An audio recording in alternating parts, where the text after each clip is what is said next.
que vale la pena una canasta con frijoles. Soy Maradona contra Inglaterra, anotándote 2 goles. Soy lo que sostiene mi bandera, la espina dorsal del planeta en mis cordilleras. Soy lo que me enseñó mi padre, el que no quiere a su patria, no quiere a su madre. Soy América Latina, un pueblo sin pierna pero que camina.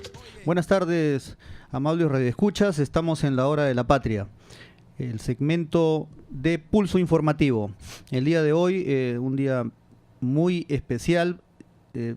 Estamos honrados de tener en nuestros estudios al doctor Héctor Vargas Aya.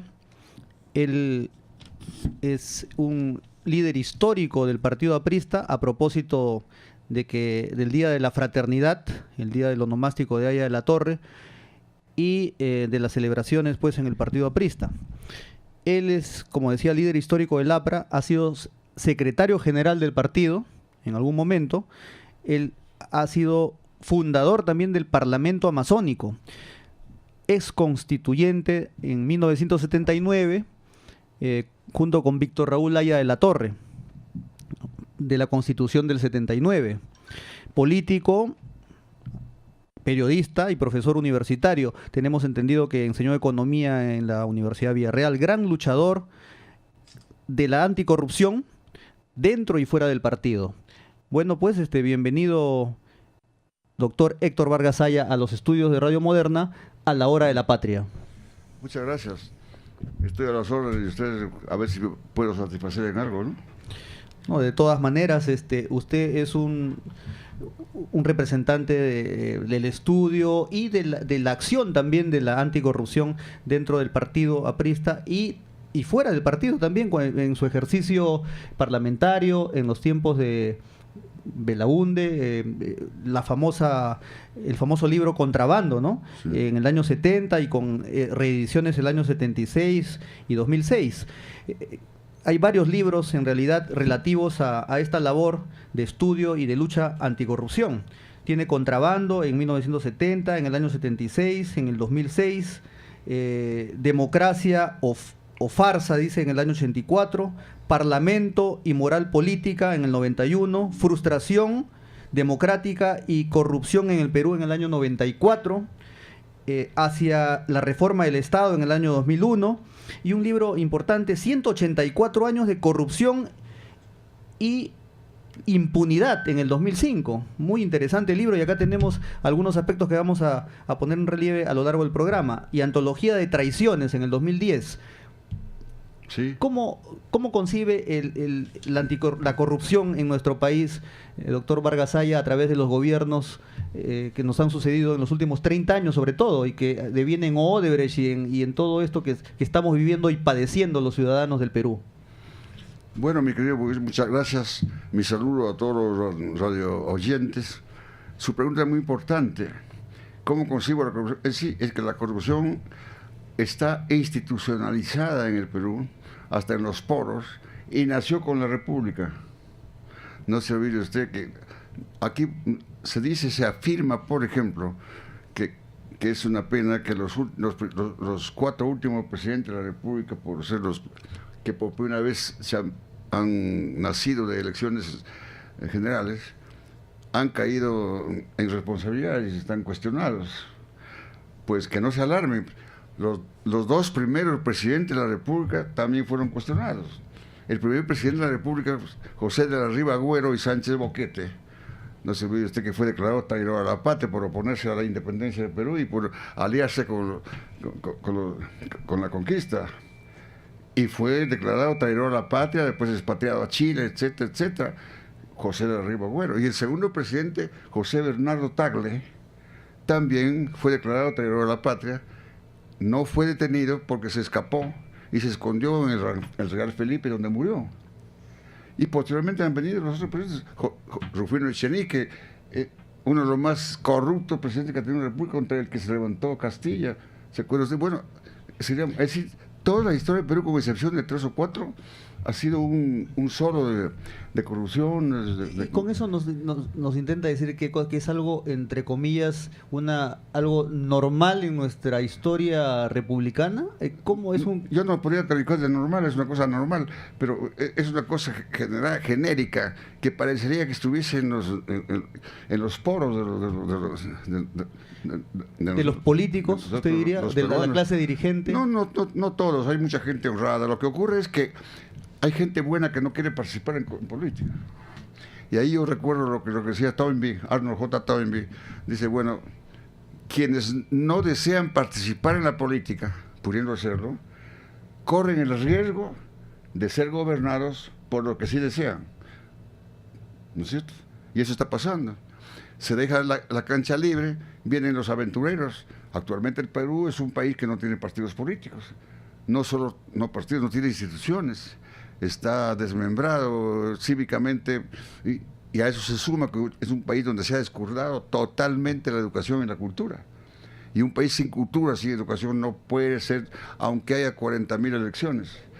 Necesitamos ciudadanos conscientes, necesitamos ciudadanos políticos que ejerzan su derecho político para poder madurar. Bueno, desgraciadamente, sí, claro que sí, tiene usted razón, pero desgraciadamente se ha perdido mucho el tiempo. Ya son 200 años que no se ha hecho nada. Y para realizar lo que usted dice, con lo que estoy totalmente de acuerdo, tenemos que esperar otros 100 años. Y este es el gran tema del Perú. No se olvide usted que el Perú tiene cerca de 15 o 20% de analfabetos absolutos, cosa que no ocurre en Argentina ni en Uruguay, con 0 analfabetos, ni en Colombia, ni etcétera. Bueno, y tenemos más del 60% de analfabetos funcionales.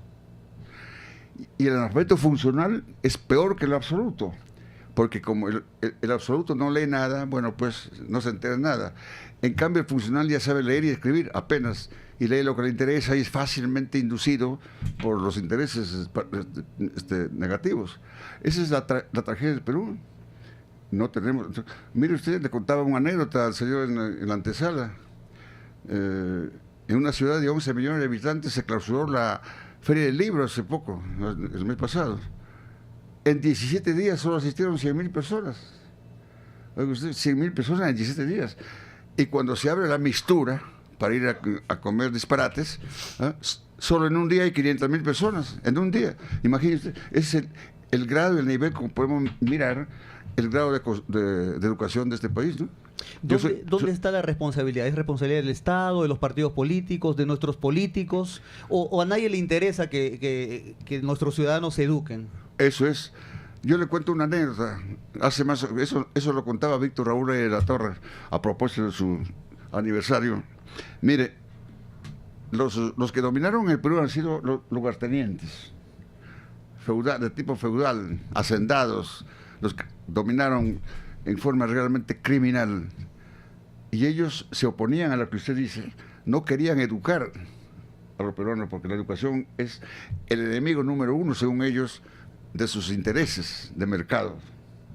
Muy bien, un buen día, el presidente de los hacendados del Perú reunió a todos los hacendados del Perú y en una asamblea le dijo: mis queridos amigos, los he invitado a ustedes y quiero darles una mala noticia. ¿Cuál era la mala noticia? Esta mañana he descubierto que un trabajador ya sabía leer. Entonces, la política en el Perú ha sido no educar al soberano. Esta palabra, educar al soberano, no me pertenece, es a don Domingo Faustino Sarmiento, un gran educador argentino. Por eso Argentina es un país superior, educado desde más de 150 años. Y Domingo Faustino Sarmiento decía: si la revolución está en el sufragio y el sufragio es ley, hay que educar al soberano. El soberano es el ciudadano. Si el ciudadano no está educado, es incapaz de elegir buenas autoridades. Montesquieu decía: un pueblo embrutecido por la ignorancia es incapaz de siquiera elegir a un alcalde, ¿no? Entonces, esa es la tragedia de este país. Una verdadera revolución, entonces, tendría que considerar la educación como un elemento importantísimo. Usted lo ha dicho, por ejemplo, fíjese, el Perú... Una revolución cultural. No solo revolución cultural, revolución en general, de todo. Una revolución es cambio, como se produjo en Francia, después de la Revolución Francesa. Mire usted, Francia ya está en la quinta república y el Perú está recién en la primera república. Aquí no se admite cambios, no se ha producido cambios ni se han querido hacer cambios. Muy bien, nos vamos a una pausa breve y estamos de retorno en la hora de la patria con el doctor Héctor Vargas Aya.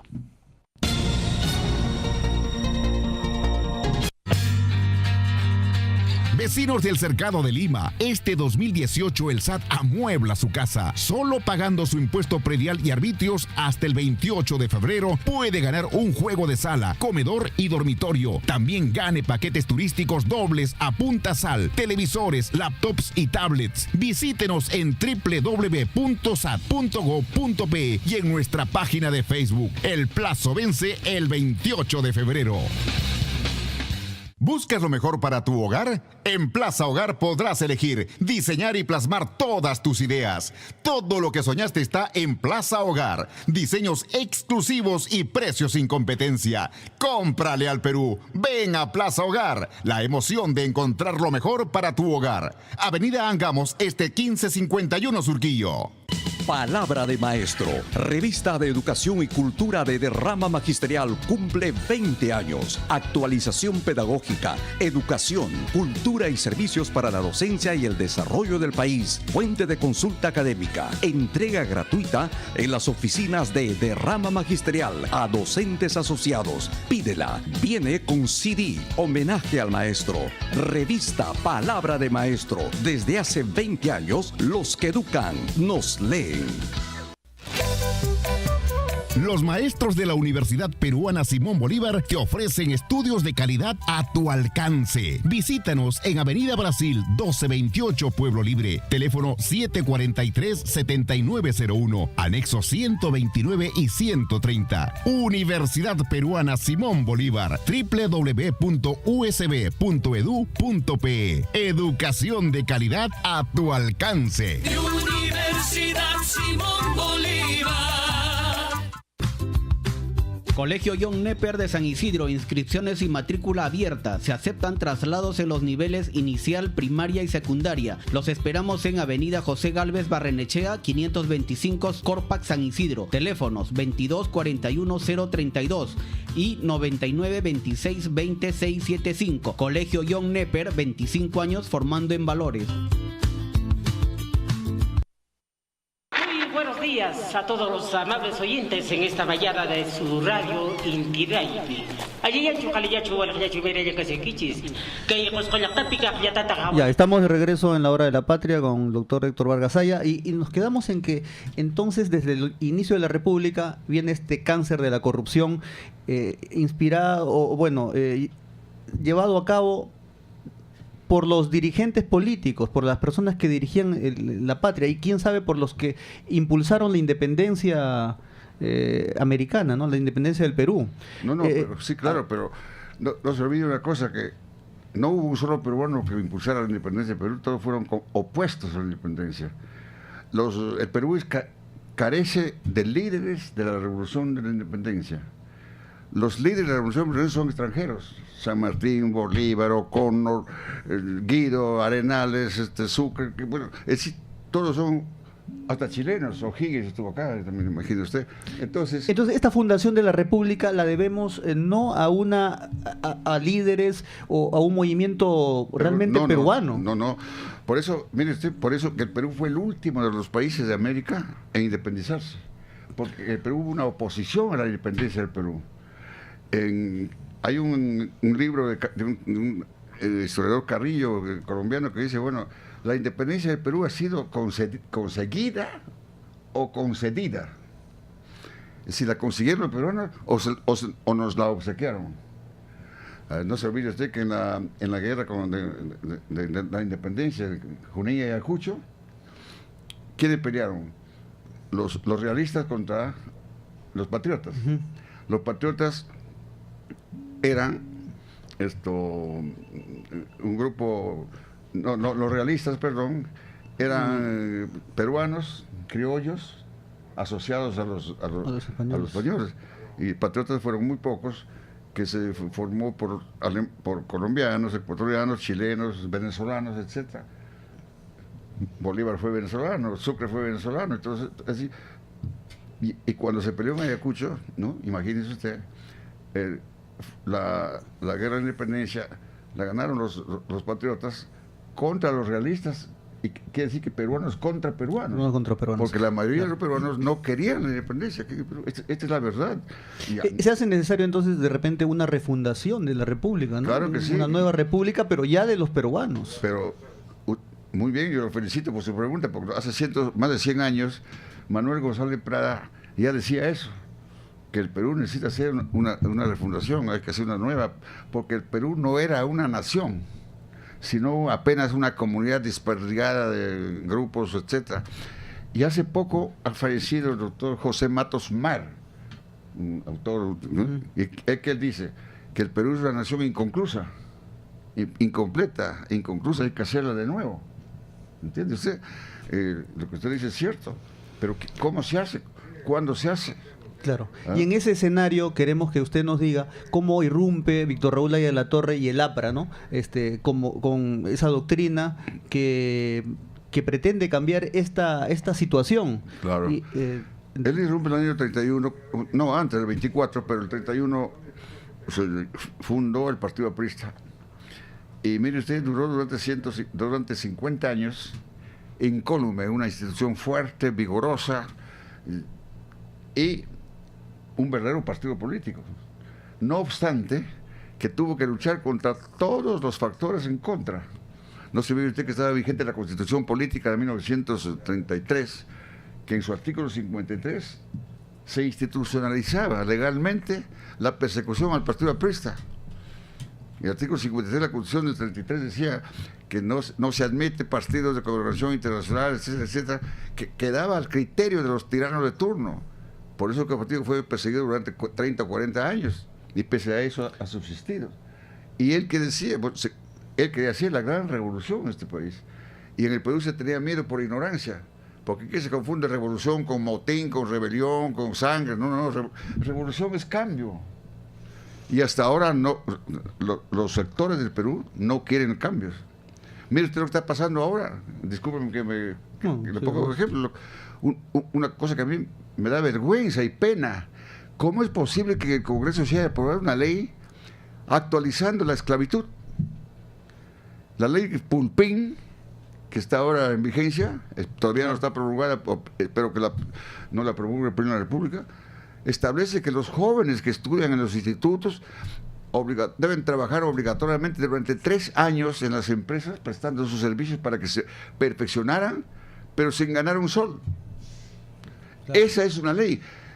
Yo creí que ya la esclavitud se acabó en el Perú. No se olvide usted que la esclavitud, en la época en que se vendían negros y se alquilaban pues, seres humanos, fue abolido en 1850 por Castilla.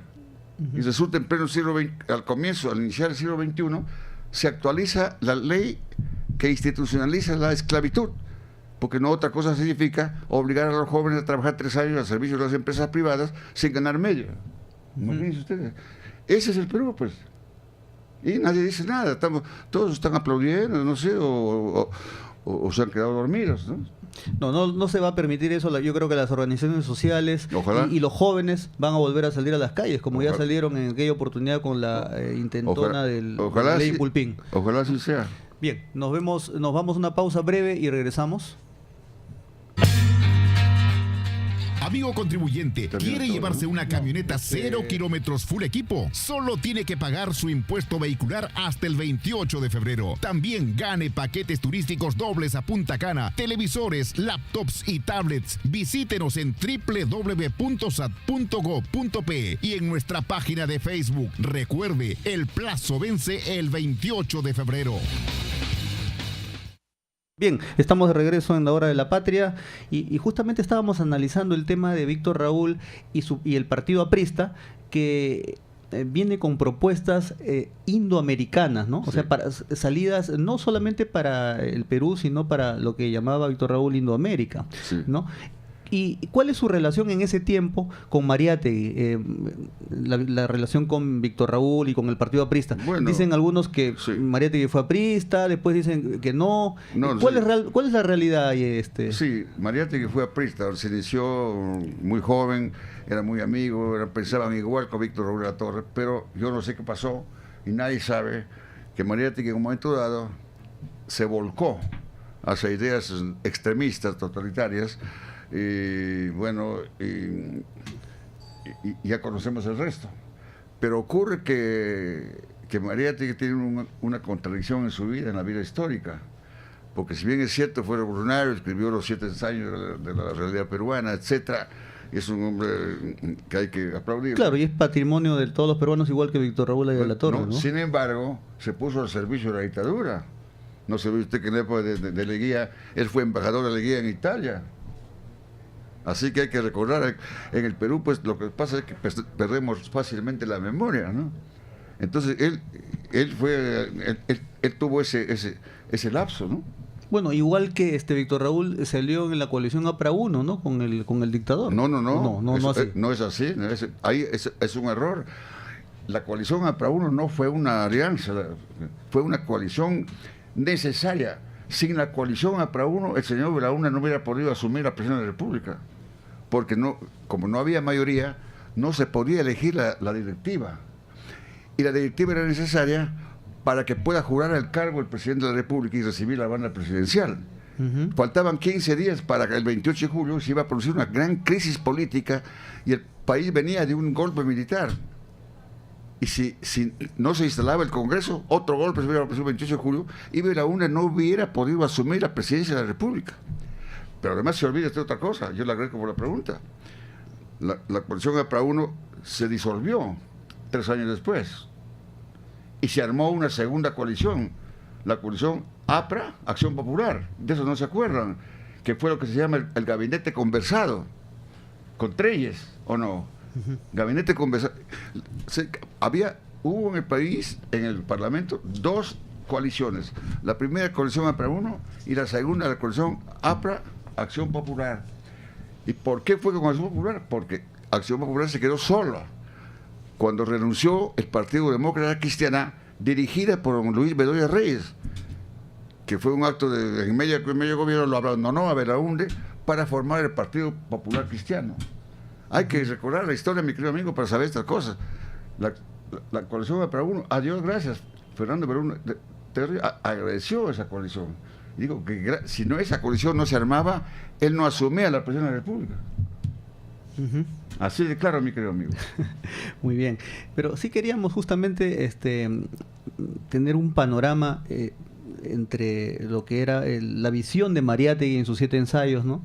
Y la visión de Víctor Raúl, porque al final de cuentas ambos defienden a lo que llaman las clases populares, al obrero, ¿no? Y están en contra del imperialismo. ¿Cuáles son a su parecer los puntos de coincidencia y los puntos centrales de diferencia? Los puntos de coincidencia son originales, del origen. Coincidieron origen, escribió su libro, pero ahí quedó. No siguió luchando. Tuvo la suerte de enfermarse, de morir. El que siguió luchando hasta el último día de su vida ha sido Víctor Raúl de la Torre. Porque Mariátegui más bien se dedicó a combatir a Víctor Raúl de la Torre, a combatir a la lucha que quería realizar. Mire usted, en el Perú había un pretexto para hacer la gran revolución. La revolución, los comunistas, de todo cariz. Pero ¿qué cosa quieren ellos? No sé qué quieren, la verdad es que yo no los entiendo. En cambio, Víctor Raúl sí planteó una cosa realista. Él era enemigo de la explotación del hombre por el hombre, pero también enemigo de la explotación del hombre por el Estado.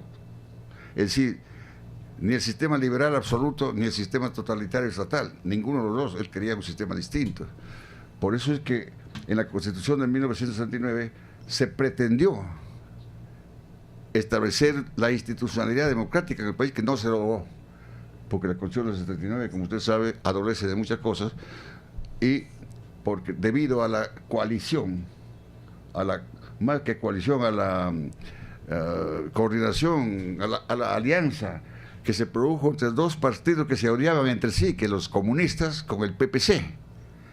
Los comunistas con el PPC se aliaron para conspirar contra los postulados de Víctor Rovira Torres, de la Centro Parlamentaria Aprista, y contra los postulados democráticos. Por eso es que la Constitución del 99, del 79, es una Constitución incompleta que puede significar la clausura de un sistema conservador del pasado, pero no significa una Constitución para las futuras generaciones y para el siglo venidero, ¿no? Ok, nos vamos a una pausa y regresamos en la hora de la patria.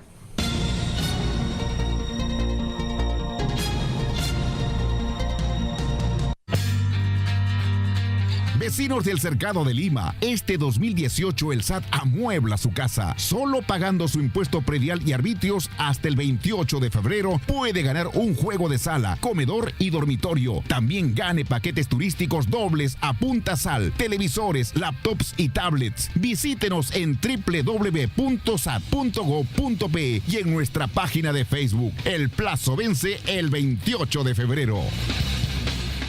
¿Buscas lo mejor para tu hogar? En Plaza Hogar podrás elegir, diseñar y plasmar todas tus ideas. Todo lo que soñaste está en Plaza Hogar. Diseños exclusivos y precios sin competencia. Cómprale al Perú. Ven a Plaza Hogar. La emoción de encontrar lo mejor para tu hogar. Avenida Angamos, 1551 Surquillo. Palabra de Maestro, revista de educación y cultura de derrama magisterial, cumple 20 años. Actualización pedagógica, educación, cultura y servicios para la docencia y el desarrollo del país. Fuente de consulta académica. Entrega gratuita en las oficinas de derrama magisterial a docentes asociados. Pídela. Viene con CD. Homenaje al maestro. Revista Palabra de Maestro. Desde hace 20 años, los que educan nos leen. 44 años formando profesionales líderes es la diferencia. Sé tu propio jefe. Estudia en CPEA. Visítanos en Avenida Brasil 1360 Pueblo Libre. Teléfono 743-7900. Anexo 112. Instituto Superior Tecnológico Privado CPEA. www.cepea.edu.pe. 44 años formando profesionales líderes. Colegio John Nepper de San Isidro, inscripciones y matrícula abierta. Se aceptan traslados en los niveles inicial, primaria y secundaria. Los esperamos en Avenida José Gálvez Barrenechea, 525 Corpac, San Isidro. Teléfonos 22 41 032 y 99 26 20 675. Colegio John Nepper, 25 años formando en valores. Buenos días a todos los amables oyentes en esta mañana de su radio Inti Raymi. Adelante. Estamos de regreso en la hora de la patria. Conversábamos con el doctor Héctor Vargas Saya, quien nos relataba la historia de la corrupción en el Perú, la irrupción del APRA y cómo su relación con los movimientos de esa época, con José Carlos Mariátegui. Finalmente nos comentaba de la Constitución del 79. Bueno, él es un aprista histórico y sin embargo se encuentra ahora, ya no es militante aprista, ya está como exiliado del APRA. ¿Cuál es su situación ahora con el partido aprista peruano? Una cosa es el partido aprista y otra cosa es el APRA. Explíquenos un poquito de eso. Sí. Usted es aprista, pero no pertenece al partido aprista. El aprismo fue fundado en 1924 como doctrina, como historia, como filosofía en México y París, en 1924. En cambio, el Partido Aprista como institución, como partido, ha sido fundado en 1931. De manera que son cosas totalmente diferentes. Yo me he apartado del Partido Aprista porque ya el Partido Aprista no existe. Pero sigo siendo aprista doctrinario, esas cosas. ¿Por qué considera que no existe el Partido Aprista? ¿Qué es lo que ha sucedido? No es que considero, se ve, pues yo no sé dónde estará. Bueno, ya no existe. El Partido Aprista... ¿Quiénes son los responsables de que no exista? Porque, bueno, yo no tengo... condiciones para ver quiénes son los responsables, deben ser muchos, pero mire usted, el Partido Aprista en sus locales eran los locales eran verdaderas academias de cultura, educación. Había academias de todo tipo para educar a la gente, a los adultos, a las mujeres, a los niños, a los jóvenes, etcétera. Manejaba cooperativas. Era una institución que además los militantes del partido los militantes del partido. Yo tengo hasta ahora, conservo mi carnet, todos teníamos carnet. Y en el carnet se consignaba todos los meses una estampilla que probaba que uno estaba al día en sus cuotas. 1 sol, 2 soles, 5 soles, 10, 20, de acuerdo con las condiciones económicas de las personas. Y con ese dinero se mantenía el partido durante 40 años. Y a eso se llamaba fraternidad. En el centro del partido estaba prohibido fumar, beber y dedicarse a otras cosas superfluas. Solamente era educarnos. ¿Qué ha pasado con eso? Entonces, en el partido eso es lo aprista? que es, todo eso ha desaparecido. Y no existiendo eso, ya un partido no es partido. A mí me... ¿Desde cuándo ha pasado eso, según su criterio? Bueno, yo creo que esto ya tiene más de 20 años, ¿no? Estaban un poco deteriorados ya el año 90, digamos, por razones que nosotros conocemos, pero terminaron de ser deteriorados cuando fueron desaparecidos del mapa al instalarse el gobierno ilegal del señor Fujimori.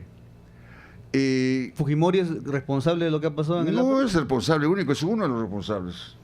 Pero no quiere decir que de repente, yo un poquito que percibo que no quiere decir que el culpable es Alan García. Bueno, yo no puedo culpar a una sola persona. Él es uno de los principales responsables de que el partido ha dejado de ser una institución fuerte. Pero junto con él, los que lo acompañaron, porque nadie puede caminar solo si no tiene pues un séquito. Este es el asunto. Ahora, el partido, como usted me preguntó, ha dejado de ser partido, ya no es una institución, no solo el Partido Aprista, todos los grupos. Son grupos que se han formado en la bodega de la esquina o en el chino de más allá, a la hora de las elecciones. Participan en las elecciones, si triunfan bien y si no triunfan se dispersan y se van y buenas noches los pastores. Esta es la realidad de este país. Actualmente no tenemos instituciones formadas, sólidas. Usted en su publicación 184 años de corrupción e impunidad en el 2005 escribía lo siguiente.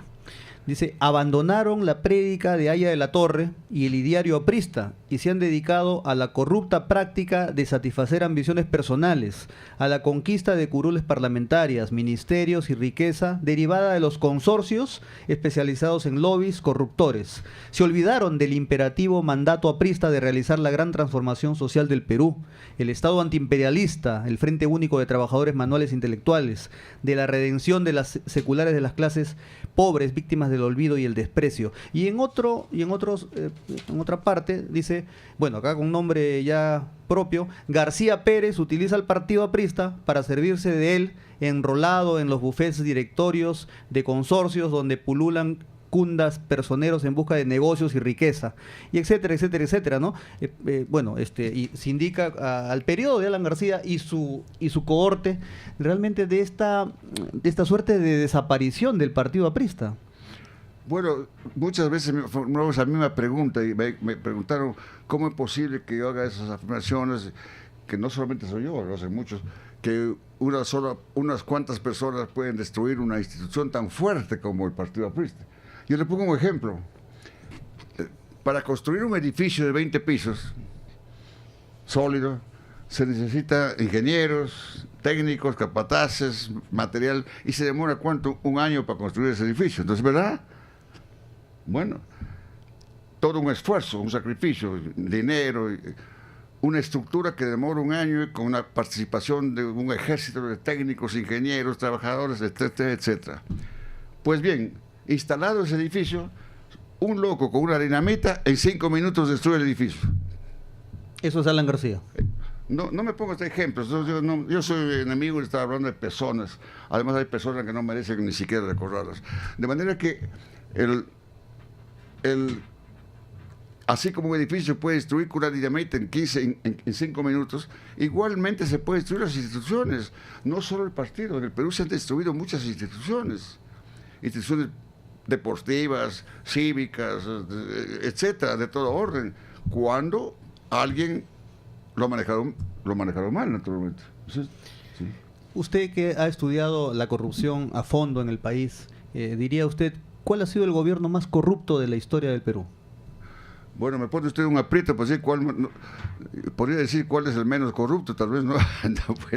Bueno, porque fíjese usted, los 190 y tantos años de República del Perú ha sido gobernado por un militarismo sistémico. hemos tenido 123 presidentes. Fíjese usted, 123 presidentes, mientras en los Estados Unidos en 220 años solamente tiene 31 presidentes, entonces 123 presidentes que se disputaban el poder por la fuerza de las armas, usando los cañones y los fusiles que la patria le ponía en sus manos para defender al país y no para denigrarla. Le pongo un ejemplo, tanta ambición había en el Perú que en 1834 todo el mundo quería ser presidente de la República. El Perú llegó a tener 7 presidentes de la República en un solo año. 7 presidentes en la época. Le puedo contar algunos de ellos, que no sé si me acuerdo todos: Gamarra, Orbegoso, Pío Tristán, Cáceres, Nieto, bueno, dos más. 7 presidentes que se repartieron el Perú del norte, el Perú del norte chico, el norte del sur, el este, el oeste. Y fíjese usted, todo el mundo, en esa época se creía que la última etapa, el último grado de los generales del ejército era ser presidente de la República a cualquier precio. Y el 85% de los gobiernos del Perú han estado en manos del militarismo sistémico, como unas veces solos y otras veces asociados con los grandes imperios económicos, los hacendados, que felizmente se van extinguiendo poco a poco. Entonces, esa ha sido la tragedia del Perú. Usted me hace una pregunta, ¿cuál? Yo no podría decir cuál de ellos. Sí le podría decir algunos gobernantes que están en mi mente y en mi libro también, que han sido ejemplos de honradez, como don Manuel Pardo, el primer presidente del gobierno del Partido Demócrata. Billinghurst fue un hombre honrado también. Castilla no tiene cuestionamientos. Bueno, pero después pare usted de contar, ¿no? Nuestro presidente PPK, ¿qué opina? Hemos tenido no solo corruptos, sino felones, traidores, claro, que han entregado el territorio del Perú a Antología de Traiciones, ¿no? 2010. Ahí tengo un libro de... Antología de Traiciones, sí, 2010. Sí. Ahí hay como 7 u 8 tratados. Todos los tratados en el Perú se llaman tratados de paz. Pero es muy fácil firmar la paz entregando un pedazo de su casa, un pedazo de su territorio. El Perú, antes del inicio de la República, tenía 3,5 millones de kilómetros cuadrados de extensión superficial. Hoy día tiene 1.285.000.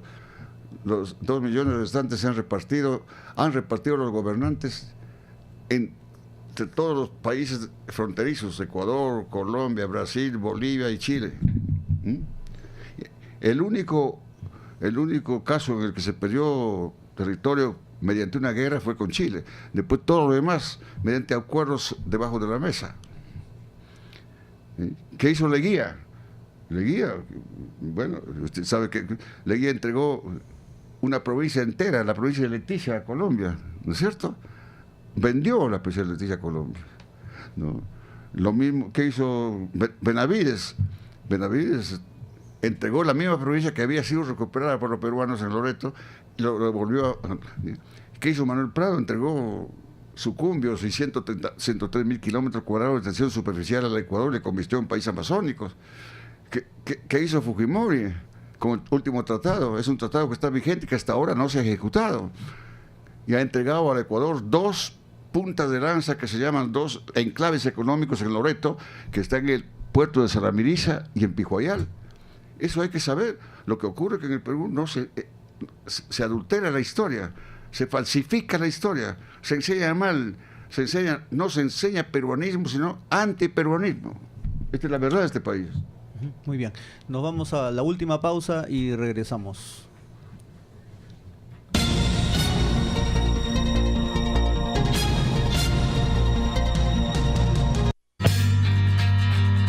Amigo contribuyente, ¿quiere llevarse una camioneta 0 kilómetros full equipo? Solo tiene que pagar su impuesto vehicular hasta el 28 de febrero. También gane paquetes turísticos dobles a Punta Cana, televisores, laptops y tablets. Visítenos en www.sat.gov.pe y en nuestra página de Facebook. Recuerde, el plazo vence el 28 de febrero. ¿Buscas lo mejor para tu hogar? En Plaza Hogar podrás elegir, diseñar y plasmar todas tus ideas. Todo lo que soñaste está en Plaza Hogar. Diseños exclusivos y precios sin competencia. Cómprale al Perú. Ven a Plaza Hogar. La emoción de encontrar lo mejor para tu hogar. Avenida Angamos, 1551 Surquillo. Palabra de Maestro, revista de educación y cultura de Derrama Magisterial, cumple 20 años. Actualización pedagógica, educación, cultura y servicios para la docencia y el desarrollo del país. Fuente de consulta académica. Entrega gratuita en las oficinas de Derrama Magisterial a docentes asociados. Pídela. Viene con CD. Homenaje al maestro. Revista Palabra de Maestro. Desde hace 20 años, los que educan nos leen.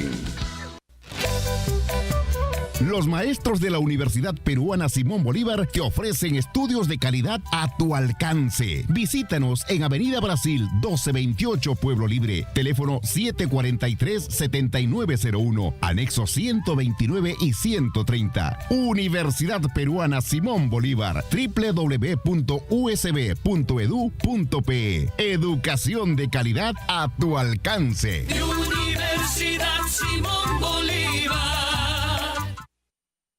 Muy buenos días a todos los amables oyentes en esta mañana de su radio Inti-Raymi.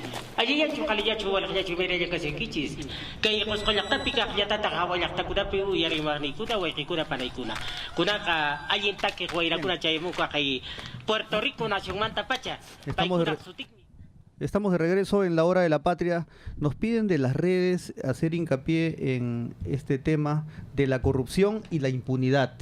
En realidad, bueno, uno de las puede haber corrupción, pero si no hubiera impunidad, de repente esto fuera diferente, ¿no? Porque irían a la cárcel y eso serviría de escarmiento para que no se vuelva a repetir.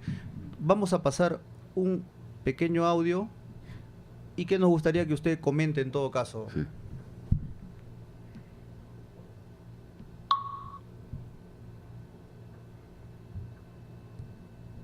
A ver, música mientras tanto. A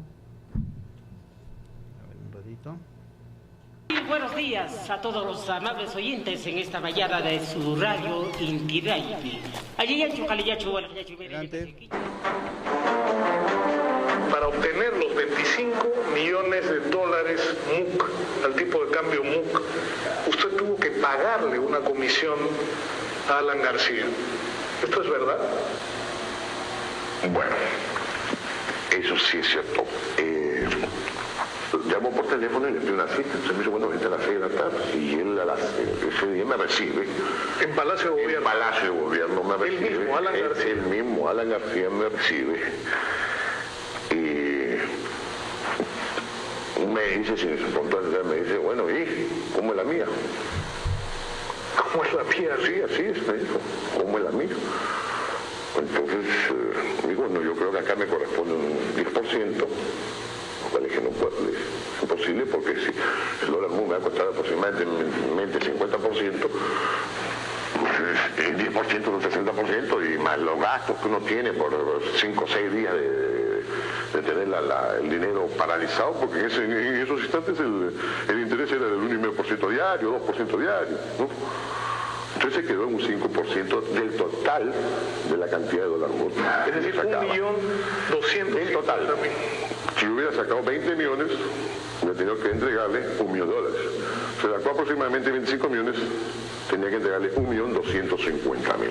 Bueno, esa es una declaración de Zanatti en relación al dinero que le entregó a Alan García, que le habría entregado, ¿no?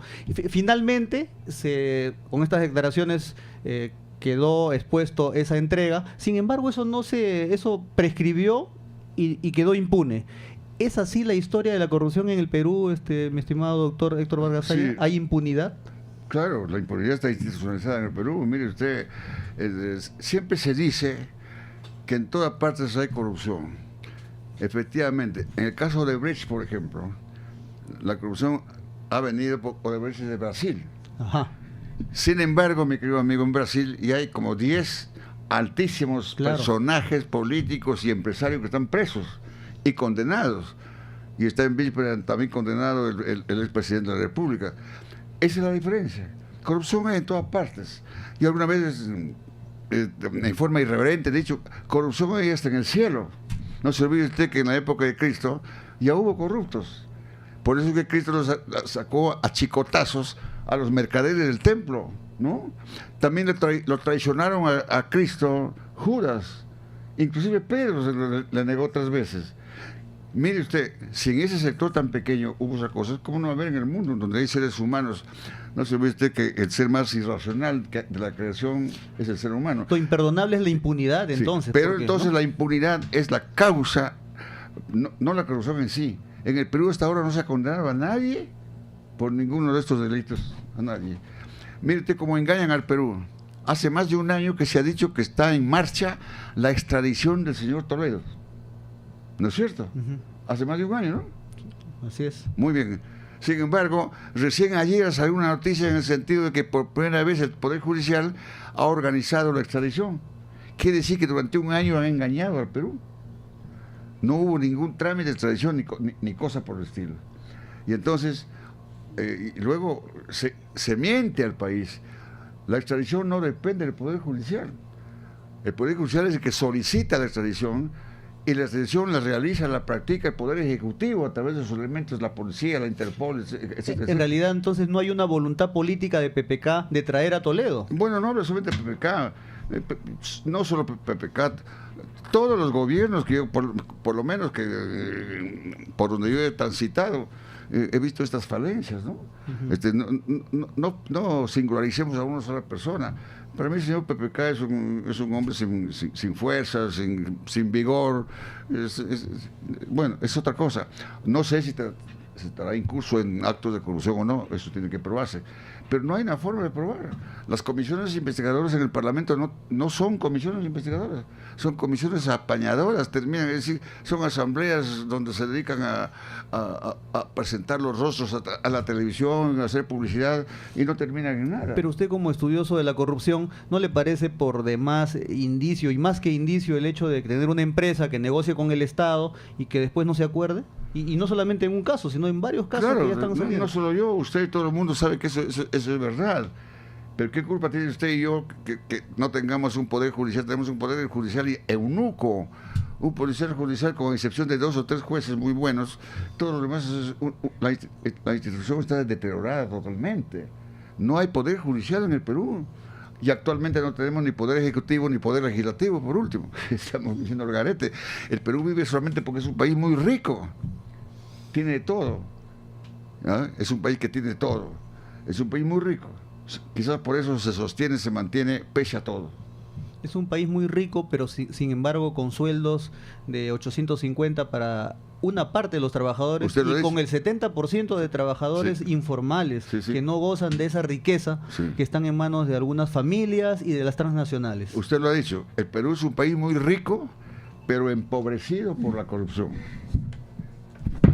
Empobrecido por la corrupción. La corrupción ha venido desde el inicio de la República, como le repito, y todo el tiempo. Vamos a aceptar alguna llamada. A ver, pueden llamar al 332-7779 o al 332-6583. Vamos a aceptar un par de llamadas para preguntarle al doctor Héctor Vargas Aya, a los ciudadanos, acerca de la fraternidad aprista, corrupción y los temas de actualidad. Bien, mientras tanto podemos continuar, ¿no? ¿Qué opinión le merece que en el interrogatorio a Barata, según tenemos entendido, no hay ninguna pregunta relativa a PPK ni a Alan García? Eso también es parte de, digamos, del juego político que se está dando, ¿no? Yo no estoy enterado de los pormenores de esa comisión y de este tema, pero en mi oportunidad, en la oportunidad que yo tuve de dirigir una comisión investigadora que es la de contrabando, hemos actuado como se debe actuar. Ahora fue una verdadera comisión, tengo entendido que muchos terminaron presos, ¿no? En ese tiempo. Por supuesto. Yo no es mi papel desde ese punto de vista censurar a los demás, porque cada uno que cumpla con su papel. Pero lo que sí puedo decir, y en eso estamos de acuerdo, es que hay la institucionalidad, la impunidad está institucionalizada en el país. No solo hay informalidad económica, informalidad empresarial, hay informalidad legal, informalidad constitucional, informalidad en la justicia, hay informalidad en todo. Este es un país de informales. Hay una llamada de un ciudadano, a ver, adelante. Sí, señor, muy buenas tardes, gracias. Buenas tardes, su nombre y de qué distrito, por favor. De acá de Villa María. Muy bien, acerca de la fraternidad Fraternidad del APRA, Fraternidad Aprista. Su pregunta, doctor Héctor Vargas Aya, y sobre la corrupción también puede hacer. Permítame, señor. En el momento, actualmente, existen dos corruptos, Alan García y PPK, de que deberían ser enjuiciados los dos. Muchas gracias. Muy bien, es una opinión, es su comentario. Bueno, a mí le agradezco al señor, pero me llama la atención que existen solo dos corruptos. Se ha quedado corto. Hay más corruptos. Hay muchos corruptos en el Perú, no hay solamente dos. Muy bien, hay otra pregunta. ¿Hay tiempo para preguntas?